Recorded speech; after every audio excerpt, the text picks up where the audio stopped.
Assalamualaikum warahmatullahi wabarakatuh. Penetapan penunjukan mediator. Penetapan pada perkara nomor 5997-PDT.G/2022 Sumber. Ketua Majelis Pengadilan Sumber kelas 1A membaca surat gugatan tertanggal 6 Oktober 2022 nomor 5997-PDT.G/2022 Sumber dalam perkara antara Dina Fauzia selaku penggugat melawan Leo Ramasutanto selaku tergugat. Membaca persiapan penetapan Ketua Pengadilan Agama Sumber kelas 1A tertanggal 6 Oktober 2022 nomor 5997-PDT.G/2022 Sumber tentang penunjukan Majelis Hakim. Membaca penetapan Ketua Majelis Hakim Pengadilan Agama Sumber kelas 1A tertanggal 6 Oktober 2022 nomor 5997-PDT.G/2022 Sumber tentang penetapan hari sidang. Menimbang bahwa pada hari sidang yang telah ditentukan penggugat dan tergugat hadir di persidangan. Menimbang bahwa dalam usaha mendamaikan para pihak sebagaimana yang dimaksud dalam pasal 130 HIR/154 RBG dan Peraturan Mahkamah Agung Nomor 1 Tahun 2016 tentang prosedur mediasi di pengadilan. Ketua Majelis Hakim menerangkan bahwa para pihak dapat memilih mediator yang terdaftar di Pengadilan Agama Sumber Cirebon. Menimbang bahwa ternyata penggugat menyerahkan kepada Ketua Majelis Hakim untuk menunjuk mediator dari kalangan Hakim Pengadilan Agama Sumber Cirebon. Menimbang bahwa oleh karena itu untuk perlu ditunjuk nama mediator sebagaimana tersebut dalam amar penetapan ini memperhatikan pasal 11 ayat 1 atau ayat 5 Peraturan Mahkamah Agung Nomor 1 Tahun 2016 tentang prosedur mediasi di pengadilan. Menetapkan 1. Menunjuk Dr. Andes Haji Muhammad Imam Suwangsa SHMH sebagai mediator dalam perkara nomor 5997-PDT.G/2022 Sumber. Yang kedua, menetapkan proses mediasi paling lama 40 hari kerja terhitung sejak tanggal penetapan ini. Yang ketiga, memerintahkan kepada mediator untuk melaporkan hasil mediasi kepada majelis hakim. Kepada penggugat dan tergugat diharapkan masuk ruang mediasi. Kepada penggugat dan tergugat diharapkan masuk ruang mediasi.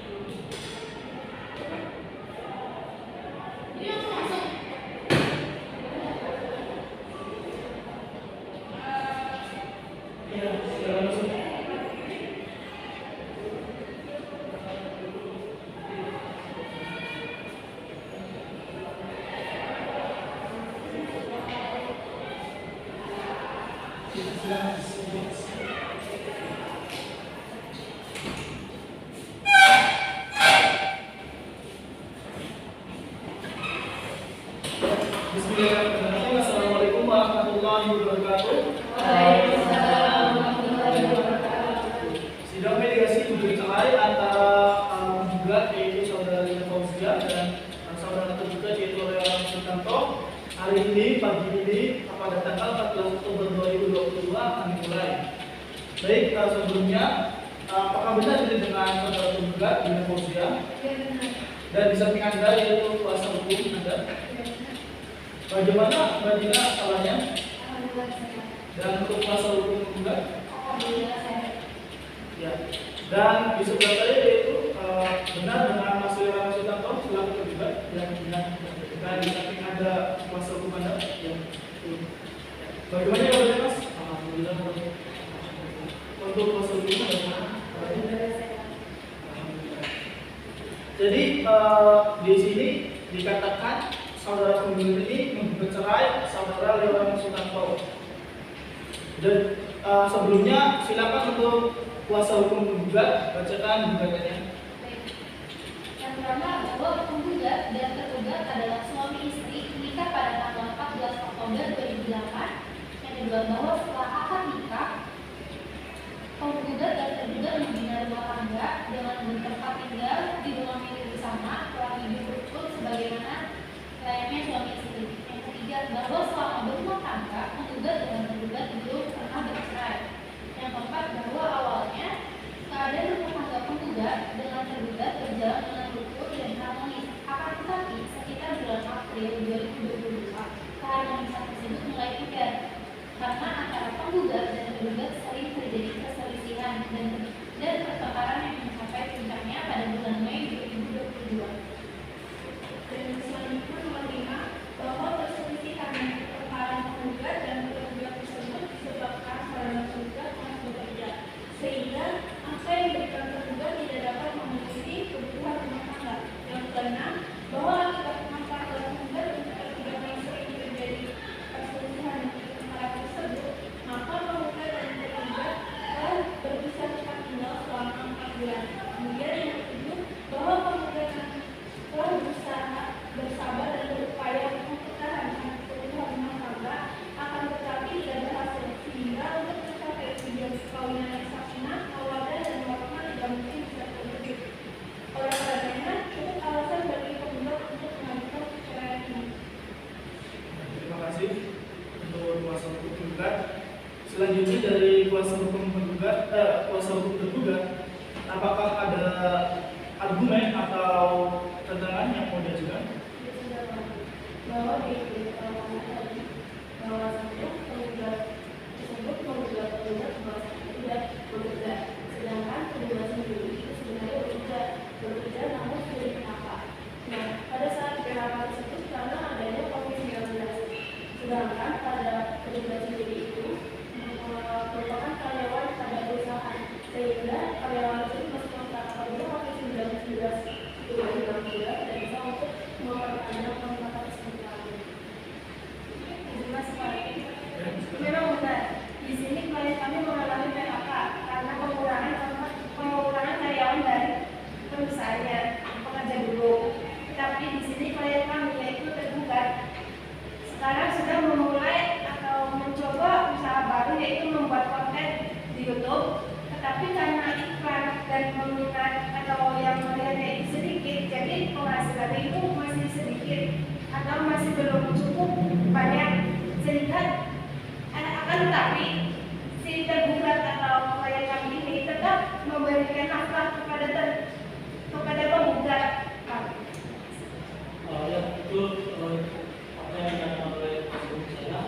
Sebenarnya saya ini masih memberikan nafkah gitu, meskipun tidak seperti dahulu kala gitu waktu saya bekerja.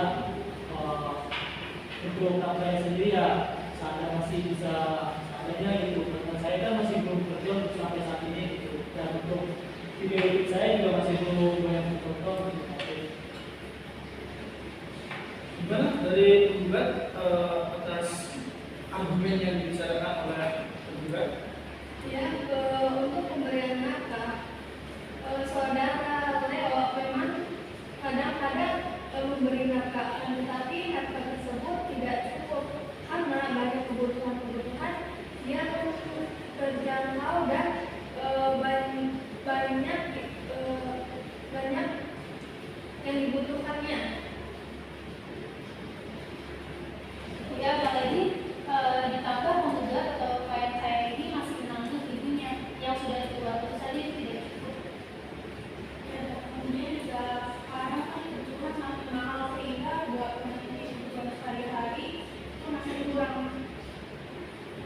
Gimana dari pihak tergugat? Jadi kan sudah dikatakan bahwasanya itu Mas Leo itu sebelumnya itu kerja sebagai karyawan perusahaan di mana memiliki gaji yang besar atau biasanya itu UMR. Nah, bagaimana sih Mbak Dina kan sebagai istri itu kan pasti menerima uang dari Mas Leo. Apakah uang tersebut itu tidak digunakan dengan baik sebelumnya atau tidak ditanggung Mbak Dina bagaimana? Ya, pengelolaan uang tersebut tidak hanya untuk pembayaran listrik, air dan sebagainya.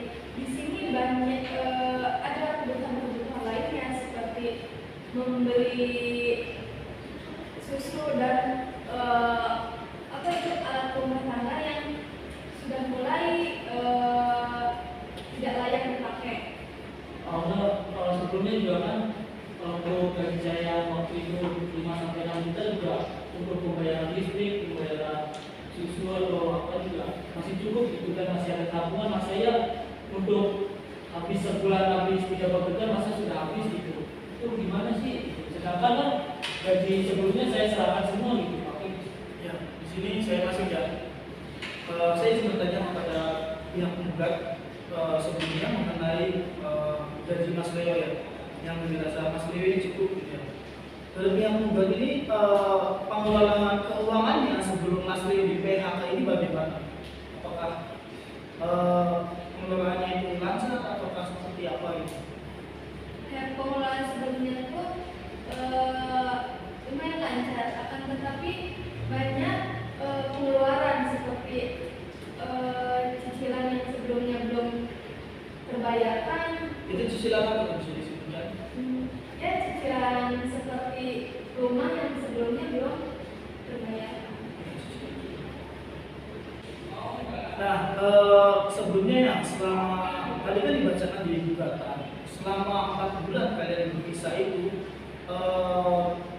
bagaimana Mas Leo ini apakah masih sering berkunjung ke rumah Anda dan memberikan nafkah ataukah tidak? Untuk berkunjung ke rumah kadang-kadang, karena kan mungkin ada kesibukan lainnya dan sehingga mengunjungi anak-anak itu kurang. Itu kalau mengunjungi itu sambil mengasih nafkah atau cuma sekedar mengunjungi? Ya, untuk Mas Leo juga kadang-kadang memberikan nafkah dan mengunjungi ke rumah. Akan tetapi makin kesini makin kesana, Mas Leo ini kadang-kadang membuat saya kesal, di mana seharusnya pulang-pulang membawa uang, malah tiba-tiba tidur.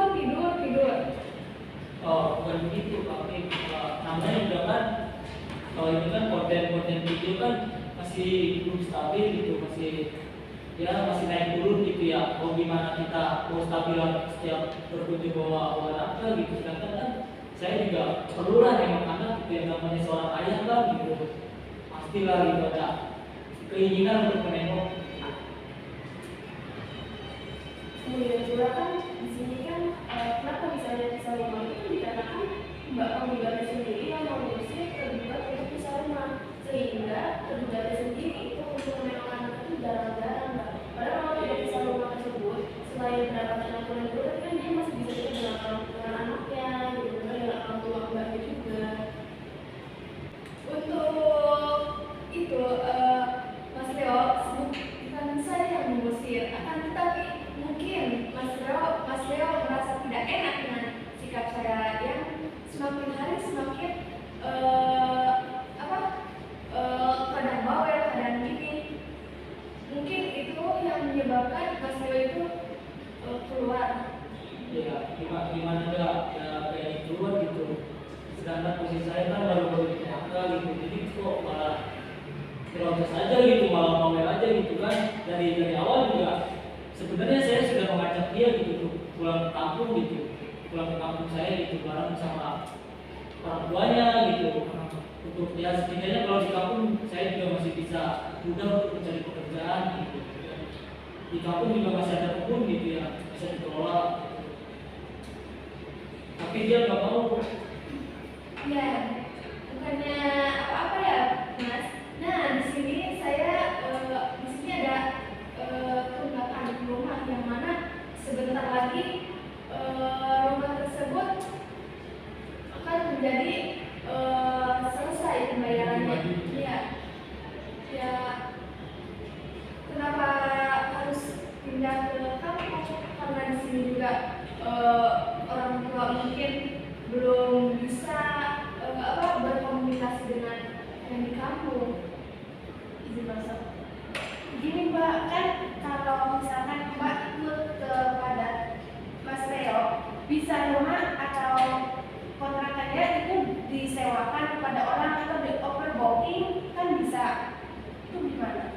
Masih mau izin masuk ya, sedangkan kan sekarang ini itu kan masih COVID ya, apalagi masih pemulihan COVID gitu ya, dimana overbooking itu sulit gitu, sulit dilakukan gitu, apalagi kan tidak mudah untuk mendapatkan penggantinya. Iya Kak, jadi kan walaupun di oke memang susah sih memang susah. Cuma kan sebagai istri itu harus nurut pada suaminya, kalau misalkan suaminya juga seperti ini ya juga harus mengikuti. Kan berarti kan suami itu kan bisa seperti itu karena misalnya di kampung itu mempunyai peluang yang lebih besar karena ada tanah untuk dikelola seperti itu. Jadi sebelumnya mohon maaf ya saya memotong tadi pembicaraannya.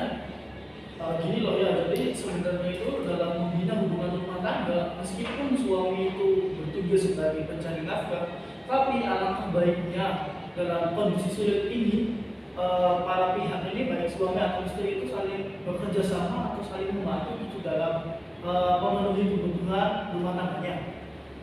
Kalian betul sekali gitu, apalagi di masa sulit seperti ini gitu. Kalau saya di Kudus kerja gitu, misalnya saya jalani, istri saya ini bukannya mensupport gitu atau mendukung dan membantu gitu dalam hal keuangan ekonomi, ini malah ngomel terus gitu.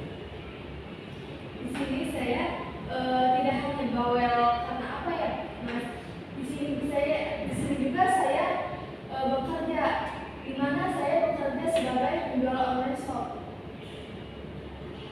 Terkait dengan itu juga saya tidak mengetahuinya itu bahwa saudara ini bekerja gitu, karena dia nggak pernah cerita gitu akan hal tersebut. Gini Pak Bunda atau Mbak Dina ya, Mbak Dina kan sudah bekerja di rumah sebagai penjual online shop. Mengapa Mbak Dina ini masih merasa kurang atas apa yang diberikan oleh Mas Leo? Jika Mbak Dina ini bisa menghasilkan waktu itu. Dan saya juga butuh nafkah yang lebih cukup lagi Pak, yang mana kan kebutuhan itu nggak setitik di sana terus, pasti ada kelebihannya, entah dalam pembelian apa itu susu dan lain-lainnya.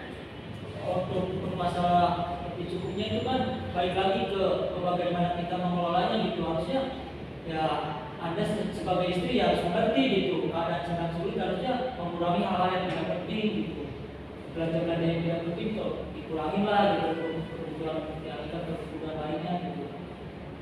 Ya kepada penggugat, apakah masih tetap mengajukan gugatan cerainya? Ya masih. Gini loh sebelumnya ya izinkan saya memberikan beberapa saran gitu ya. Jadi sebenarnya pernikahan ini adalah suatu hal atau ibadah yang disyariatkan oleh Allah Subhanahu wa taala melalui Rasulnya, yang dimana apabila dilaksanakan berarti kita menaati perintah Allah dan Rasulnya. Dan dalam surat Ar-Rum ayat 21 ini yang artinya itu di antara tanda-tanda kekuasaannya ialah menciptakan untukmu istri-istri dari jenismu sendiri supaya cenderung dan merasa tentram kepadanya dan dijadikannya di antaramu merasa kasih sayang. Sesungguhnya pada yang demikian itu benar-benar terdapat tanda-tanda bagi kaum yang berpikir. Jadi dapat disimpulkan bahwa di sini dalam membina rumah tangga itu yang pertama yaitu harus dibutuhkan kasih sayang. Dan memang di awal pernikahan kalian ini kasih sayang sudah terjalin, tapi karena adanya suatu masalah gitu, kasih sayang di antara kalian ini mulai pudar atau mulai berkurang gitu. Jadi ya diusahakan kasih sayang itu ditambah gitu. Jadi Anda sebagai istri bukan hanya memarahi atau memarahi suami Anda, tapi Anda memberikan support kepada dia terkait dengan bisnis yang Anda lakukan. Sebaiknya Anda itu memberitahukan kepada suami Anda barangkali karena suami Anda membuat konten YouTube bisa memasarkannya lewat program YouTube-nya, penjualan produk online yang Anda jual gitu ya. Dan di sini mengenai pernikahan ini hendaknya itu menjauhi perasaan dengki dan marah gitu kan. Jadi dalam suatu keputusan itu alangkah baiknya Mbak Dina ini jangan mengambil keputusan di saat kondisi Mbak Dina ini sedang emosi.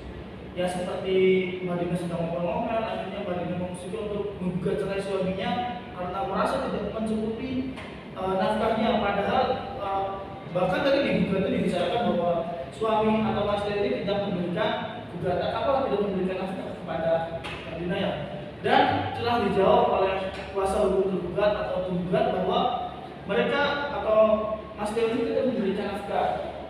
Namun ya ala kadarnya karena masih dalam awal pemeriksaan. Oleh karena itu, jadi di sini disebutkan Ali bin Abi Thalib pernah berkata bahwa sabarlah sampai kesabaran itu bosan dengan kesabaranmu. Dan ya dalam membina hubungan rumah tangga ataupun pernikahan ini yang harus diutamakan sabar. Seburuk apapun suami kita gitu, asalkan dia masih punya niat itikad baik, maka ya alangkah baiknya kita mencoba bersabar dan menjalani semuanya dengan bersama-sama. Dan saran dari saya yaitu saya menyarankan untuk kalian berdua, karena penyebab-penyebab sudah disebutkan dan beberapa alasan sudah disebutkan dan kalian berdua juga sudah saling mengetahuinya, saya menyarankan untuk kalian berdua untuk merujuk kembali. Apakah bisa diterima oleh keduanya, baik penggugat atau tergugat?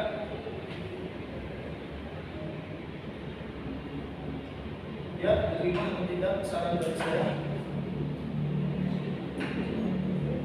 Izin masuk. Ya.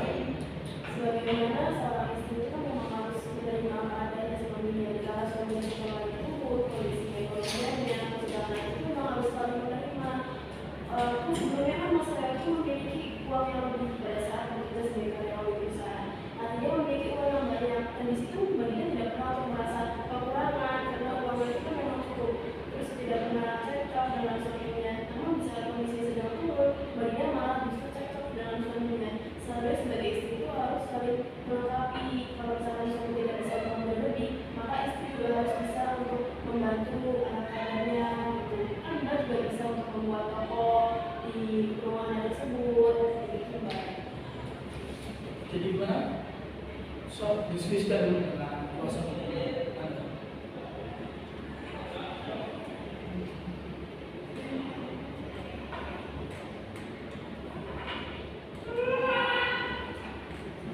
Ya Pak, di sini saya mencabut gugatan saya dan mencoba untuk berdamai. Ya, alhamdulillah. Jadi ya dari sidang mediasi pada hari ini dapat diambil kesimpulan yaitu saudara penggugat memilih untuk mencabut gugatannya dan memilih untuk merujuk kembali. Silakan sebelum saya tutup sidang mediasi ini, silakan untuk tanda tangan terlebih dahulu.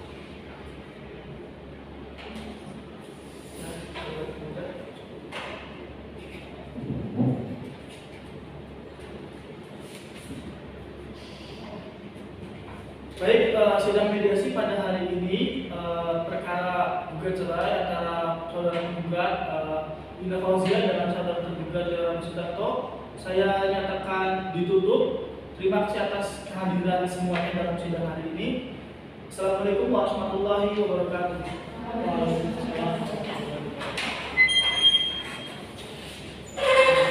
Ya, sama-sama.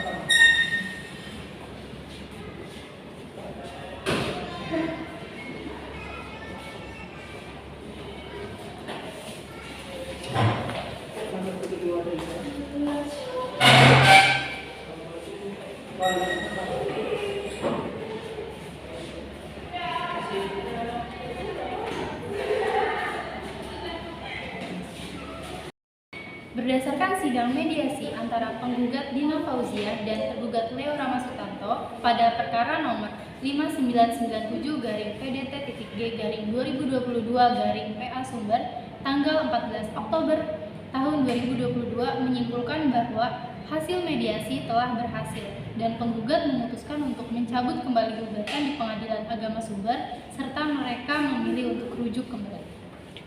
Terima kasih. 時の針を巻き戻すように